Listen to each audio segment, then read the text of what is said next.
Bonjour à tous, c'est Florian du site IT Connect. Dans la continuité de ma précédente vidéo où je vous ai expliqué comment utiliser la console de gestion des stratégies de groupe, aujourd'hui je vous propose de voir comment créer sa première GPO. Donc nous allons pour ça avoir besoin d'un contrôleur de domaine opérationnel et d'un poste client Windows 10 que l'on va utiliser pour vérifier que la GPO que l'on va créer ensemble fonctionne bien. Alors si vous êtes prêts, je vous propose dès à présent de partir sur la phase de démonstration. Me voici connecté sur mon contrôleur de domaine, donc en Windows Server 2019, tout en sachant que la procédure est exactement la même si vous avez un Windows Server 2016, 2012 R2 ou même 2008. Alors on va cliquer sur le menu démarrer, on va aller dans les outils d'administration et là on va retrouver donc la console de gestion des stratégies de groupe ici. Donc on va ouvrir cette console là. Donc dans cette GPO, dans cette console, on va retrouver donc l'arborescence que je vous ai présentée la dernière fois. Donc ce qu'on va faire aujourd'hui, c'est qu'on va tout simplement créer une stratégie de groupe qui va empêcher les utilisateurs d'ouvrir l'invite de commande sur leur session. Alors pour cela, on va créer une GPO en fait qui va cibler l'unité d'organisation salariée, ce qui va permettre en fait aux administrateurs comme vous et moi d'avoir accès à l'invite de commande dans leur session. Mais par contre, on va bloquer ça pour les utilisateurs lambda. Alors ici, on va faire un clic droit sur objet de stratégie de groupe et on va faire nouveau. Donc là, on va donner un nom, par exemple bloquer CMD. OK. Là, dans objet de stratégie de groupe, maintenant, j'ai un nouvel objet qui apparaît et en dessous, on a la liste de toutes les GPO du domaine. Donc là, on va faire un clic droit sur la nouvelle GPO que l'on vient de créer et on va cliquer sur modifier. Donc là, une autre fenêtre va s'ouvrir, donc c'est l'éditeur de gestion des stratégies de groupe. Et donc là, on va aller rechercher le paramètre qui nous intéresse aujourd'hui. Tout d'abord, il faut savoir, avant qu'on aille chercher ce fameux paramètre, qu'il y a deux blocs, donc configuration ordinateur et configuration utilisateur. Tout ce qui est dans configuration ordinateur va s'appliquer vraiment au niveau de la machine, pour tous les utilisateurs de la machine, dans le comportement par défaut. Et configuration utilisateur, comme son nom l'indique, ça va cibler tous les utilisateurs. Enfin, vraiment la partie utilisateur, la partie session. Ensuite, on a donc stratégie et préférence. Stratégie, ce sont tous les paramètres que l'on va pouvoir forcer, appliquer sur la session ou sur la machine distante. Préférence, ce sont des choses que l'on va pouvoir déployer également, comme par exemple un lecteur réseau ou copier un fichier. Mais ce sont plus des actions que l'on va faire par GPO, mais que l'utilisateur peut être amené à modifier. Alors, contrairement aux paramètres qui sont dans les dossiers stratégie ici, où une fois que c'est forcé, l'utilisateur ne peut pas les modifier. Donc voilà, généralement, la case est grisée parce que le paramètre est forcé par GPO. Alors nous, le paramètre qui nous intéresse, il est dans stratégie, modèle d'administration, puis dans système ici. Et là, donc, dans la liste des paramètres, sur le volet de droite, vous allez retrouver le paramètre, donc désactiver l'accès à l'invite de commande. Donc là, on voit qu'il est sur l'état non configuré.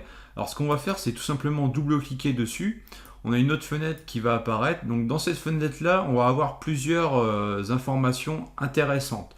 Tout d'abord, on va avoir l'état du paramètre. Donc ici, on voit qu'il est non configuré. On a la possibilité de l'activer ou de le désactiver.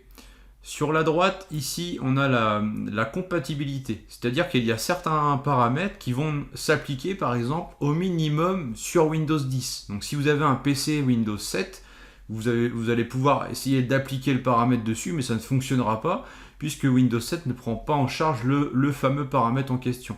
Là, ici, on voit que c'est au minimum Windows 2000. Donc si vous appliquez ce paramètre sur un Windows 7, un Windows 8 ou un Windows 10, même un Windows XP, il fonctionnera très bien, l'invite de commande sera bloqué. Donc ça, c'est vraiment une information qu'il faut vérifier et prendre en considération avant d'appliquer un paramètre, parce que ça peut expliquer parfois certains dysfonctionnements. Ensuite, sur la droite, là, on a la partie aide qui est vraiment intéressante, puisque ça détaille en fait l'usage de ce paramètre. Ça va notamment vous dire, si vous activez ce paramètre, ce que ça fait, et si vous ne l'activez pas, ce que ça va faire également. Et ça vous dit aussi le comportement par défaut lorsque c'est non activé.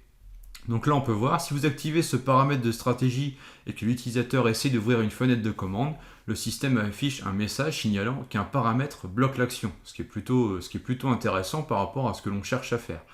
Donc là, on va cliquer sur activer et on peut voir ici qu'il y a une option. Alors tous les paramètres n'ont pas des options, certains c'est seulement activer, désactiver, et il y en a d'autres comme celui-ci où il y a des options. Donc là, ça veut dire qu'on va pouvoir également gérer les scripts. C'est-à-dire que là, on bloque l'accès à l'invite de commande pour l'utilisateur, mais peut-être que l'on a quand même envie de pouvoir exécuter des scripts CMD dans la session de l'utilisateur et que eux ils s'exécutent. Donc là, ce qu'on va faire, c'est on va laisser sur non. Comme ça, si vous voulez lancer par exemple un script de connexion pour monter des lecteurs réseau, même si maintenant on va plutôt préférer également les GPO pour ce type d'action, bah, si vous laissez sur non, l'utilisateur n'accédera pas à l'invite de commande. Par contre, le script qui monte les lecteurs réseau, lui, va fonctionner. Donc ça, c'est une petite subtilité. Donc ensuite, on va cliquer sur OK pour valider. Là, on voit bien que c'est passé sur activer.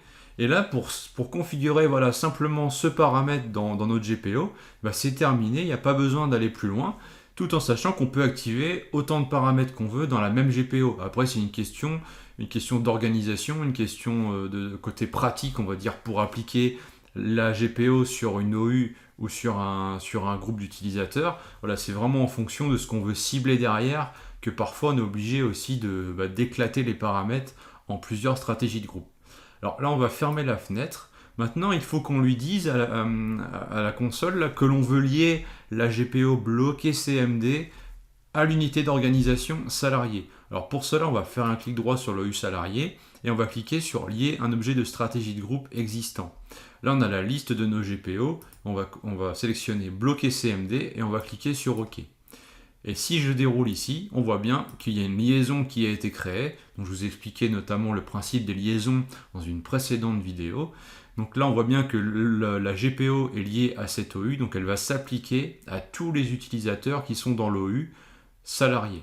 Donc, dans l'onglet paramètres, ici, on peut bien retrouver le fameux paramètre que l'on vient de configurer au sein du rapport. Donc ici, dans modèle d'administration, système, voilà, on retrouve bien ce que l'on a configuré précédemment. Il faut savoir également que l'on peut créer une GPO et la lier directement sur une unité d'organisation. Pour cela, on fait un clic droit par exemple sur salarié et on fait créer un objet GPO dans ce domaine et le lier ici. Et là, la GPO va se créer comme une GPO classique et en plus, la liaison sera automatiquement créée avec cette unité d'organisation. Alors maintenant que tout ça est prêt, on va aller tester ça sur une machine Windows 10 avec l'utilisateur salarié 01 qui est membre de cette OU, comme on peut le voir au niveau de l'annuaire Active Directory. Donc, me voilà prêt à me loguer sur mon PC Windows 10 donc avec la session salarié 01. Donc je vais ouvrir la session comme ceci. Et donc ensuite, on va essayer dès maintenant d'ouvrir l'invite de commande. Alors on va rechercher ici invite de commande. Donc on va l'ouvrir. Et là, on peut voir que j'ai toujours accès à l'invite de commande. Alors pourquoi ?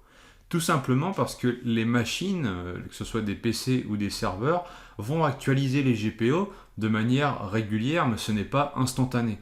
Si on veut un petit peu forcer les choses et vraiment tester dès maintenant, on va utiliser en fait la commande gpupdate/force pour là mettre à jour complètement le cache des stratégies de groupe pour l'utilisateur local, enfin pour l'utilisateur en question, pardon.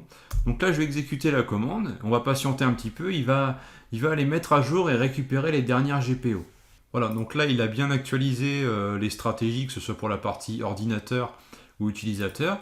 Donc ce qu'on va faire pour ne pas tricher, c'est qu'on va fermer ici l'invite de commande et on va essayer de l'ouvrir à nouveau.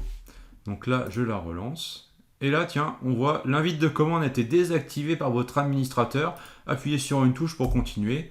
Et là, l'invite de commande se ferme. Donc à partir de la session salarié 01, l'invite de commande n'est plus disponible pour mon utilisateur. Donc là, on a vu qu'on a créé une GPO et qu'elle fonctionne parfaitement sur la session de l'utilisateur en question. Je vous remercie pour votre attention et je vous félicite pour avoir créé votre première stratégie de groupe. Le principe reste la même pour l'ensemble des GPO, même s'il y a des paramètres un peu spécifiques. En tout cas, ce que je vous invite à faire à chaque fois, c'est à bien tester vos GPO avant de les déployer sur votre parc informatique, parce que ça peut avoir des fois des conséquences non négligeables. Si vous avez aimé la vidéo, mettez un petit j'aime, n'hésitez pas à vous abonner pour ne rien manquer de la suite. Et on se retrouve très vite. Ciao!